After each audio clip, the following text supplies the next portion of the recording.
Alright, let's set up Quest Island in 30 seconds. First, we're going to need to separate the card types into different piles.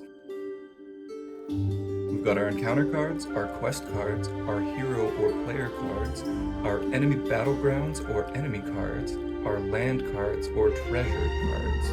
Let's start by choosing a hero. Once each player has chosen a hero, the remaining cards are put into a separate pile called the marketplace. We use 30 lands to make our island. Keep the rest of the lands as a treasure pile.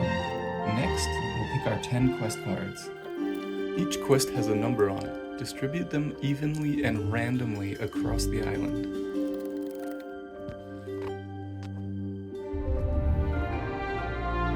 Place your party token on one of the level 1 quests to start your journey.